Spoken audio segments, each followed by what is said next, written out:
morning. I'm Joe Rogers from Spring Mill Fire Company Dive Team, and we are here to give you some insights as to cold water operations. I'm here with my colleague, Ron Rossbach, also with the Spring Mill Dive Team.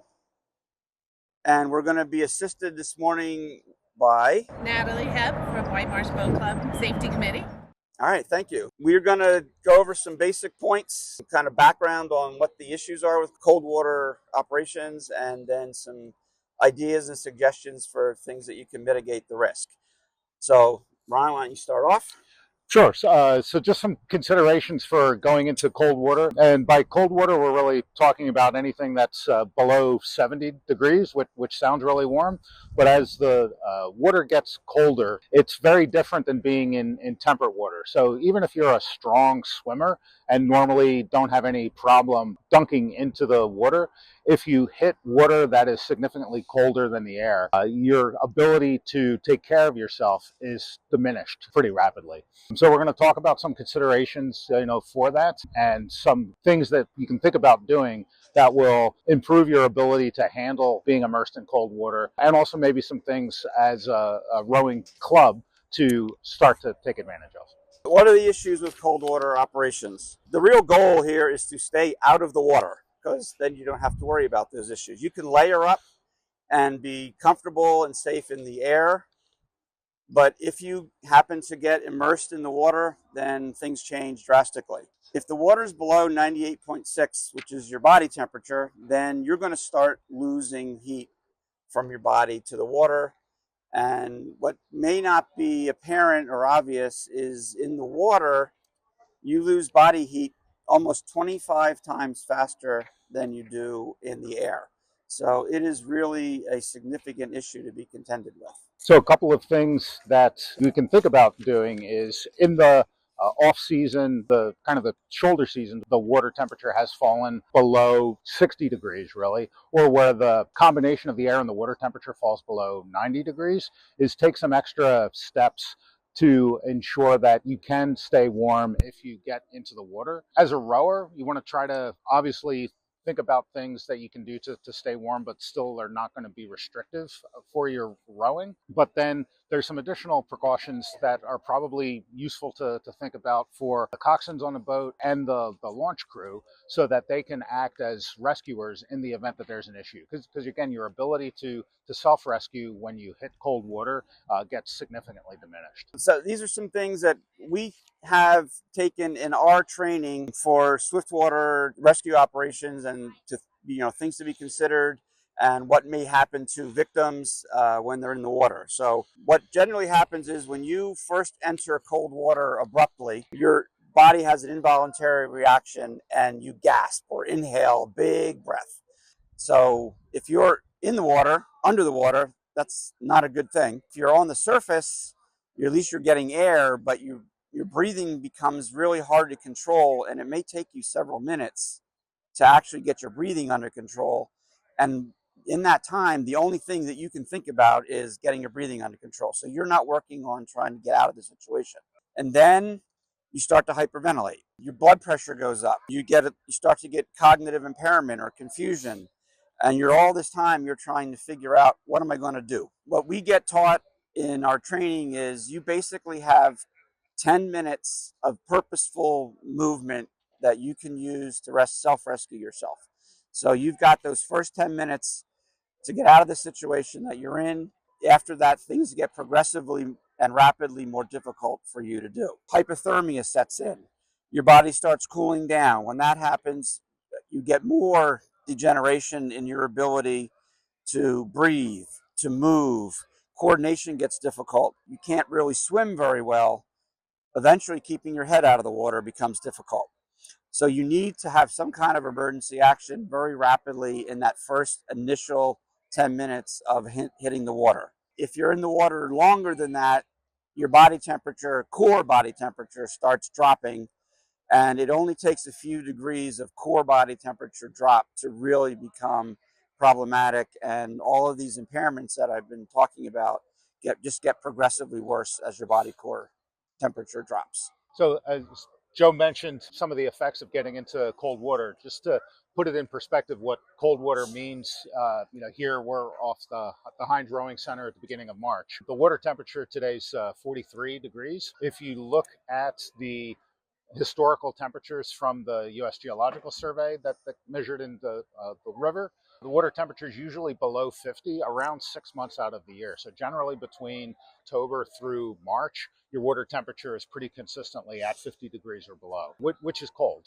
And so you want to be prepared to handle that situation if you are rowing during those times of the year. In the summer months, it goes up into the 70s and 80s, but as Ron said, it's 6 months a year, it's well below 50 or below that you have to be considering. Some additional considerations to think about. If you look at what the rowing community recommends, and maybe Natalie, talk a little bit about this for how rowing safety committees operate, but maybe some of the rules that you want to talk about that you put in place. So U.S. Rowing has safety guidelines, and then Whitemarsh Boat Club also has safety guidelines that include things like the 4 oars rule, where the combined air and water temperature needs to be above 90 to have smaller boats out. So there's different guidelines specific to rowing related to cold water. Other guidelines that are in place in the rowing community are ensuring that you have adequate crew on your launches and that the crew do have flotation and thermal protection on. So even if a rower is not necessarily wearing either flotation or thermal protection for the water, because they won't be able to self-rescue if they get into cold water, it's important for coach and coxswain to have PFD and some sort of waterproof outer thermal protection on, so that way those folks can act as rescuers if needed in order to assist anybody that would get into the cold water and not have that time in order to cover themselves. So when we talk about guidelines and some things for consideration, Princeton National Rowing Association has some specific cold water recommendations that they provide. Natalie, you talked about the only 4 oars in the water and no less than 4 oars in the water. And the temperature guideline of the combination of the air temperature and the water temperature being below 90 degrees, you need to take some extra precautions there. They also recommend having the coxswains and the launch crew, since they will need to act as rescuers, wear flotation, so a PFD, and thermal protection for extreme cold water temperatures. And so what that looks like, it's kind of very similar to gear that we use for water rescue, which is a waterproof outer layer that has not thermal protection itself, but prevents the water from getting into the clothes underneath that are keeping you warm. So it has good seals on it, and it has room to move around in. It's still not necessarily something because of the bulk involved that a rower would wear, but it provides really excellent waterproof protection for when you get into the water, and so you will stay dry. And because you're staying dry, you're going to stay warmer because you have the underlying thermal protection on below this suit. For flotation, PFD, again, this is quite a significant PFD that we use for water rescues. It's designed to actually support 2 people, not just 1 person. But this or a similar Coast Guard PFD on the coxswain and the launch crew is significantly helpful in the cold water. Again, because when you hit the cold water and you're just trying to recover from that initial shock, you're not worried about trying to keep yourself afloat at that same point in time. You have the dry suits or some waterproof layer to keep you dry, and you have flotation to keep you at the surface. Is that inflated?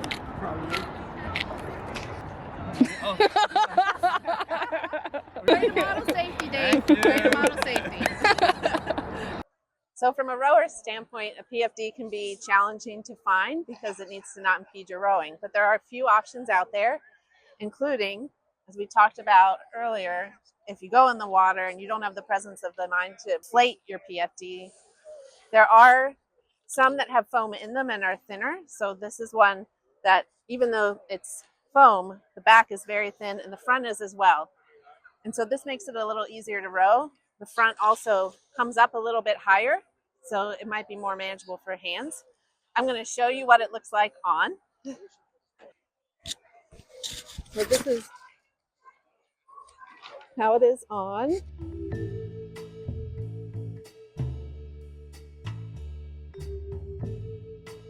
The one thing I want to point out is it has a little pocket here. So tools can go in here. C has to be able to move with their body and also not impede their ability to bring their hands in. So that can be a challenge with PFDs that have foam in them or are bulky. One example of an option is the Mustang Chimera, which has a thinner foam right here. It comes up a little bit higher, and then the back is fairly thin. However, if you went in the water with this foam on, it would float you, which is important in cold water because you may not have your wits about you. The other important part for this particular PFD is that there is a CO2 cartridge in it. So if you are out for a little bit waiting for rescue and you're feeling kind of weak, you can actually pull this and it will inflate even more for more buoyancy. Additionally, you could help another rower if you're safe this way. The one thing about this type of PFD is it's important to try it out. It won't work for everybody. And should it not be working for you, you can also use a belt PFD, which I happen to have 2 PFDs on, double dipping here. So I'm going to actually switch out and demonstrate the belt PFD in action. So a more manageable PFD option is the belt PFD. Many people wear these for stand-up paddleboarding, and they're actually meant to be worn in the front. As a rower, you're going to need to wear it on your back so that it's out of your way. So it's worn like this, and you have to pull on this to inflate a bladder that will make you float. And so there's some pros and cons to that. The pro is that this is pretty small, and it can sit on your back just like this, and it's completely out of the way. And as they say, the best PFD is the one that you'll wear, right? So let's say you are rowing and it's on your back, but you need to know is if you go in the water, and with cold water this is going to be harder, you're going to have to bring this around to the front, and then you'll pull this and the CO2 cartridge will expand the bladder. I'm going to demonstrate how the belt PFD works. And I'm floundering in the water. It's cold. I don't have my wits about me, and my hands are cold. So this is important because this is not self-inflating. You have to pull this. So we're going to see how this goes for me. All right, ready? And then once it's out, it's important to put this over your neck. Get it on you. But this is going to float you. So this is important. And also, this is the manual inflator. So if this is not working well, or if it's starting to deflate, you can use this to blow it back up while you wait for rescue. And a little pull thing like you do in the implement. Oh, it actually has folding instructions. Yes.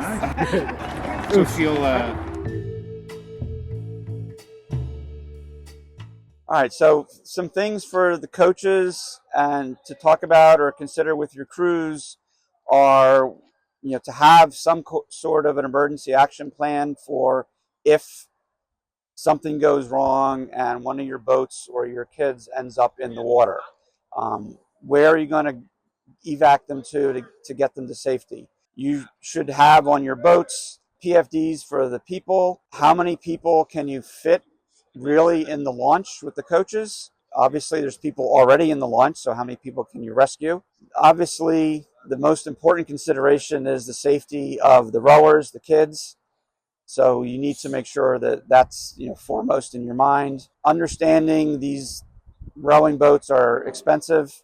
Probably don't want to just abandon it. So maybe tow ropes or line that you can tie to the rowing boat so that you can tow that back with you. Again, the main consideration is getting the rowers to safety while you're trying to preserve the equipment that you have.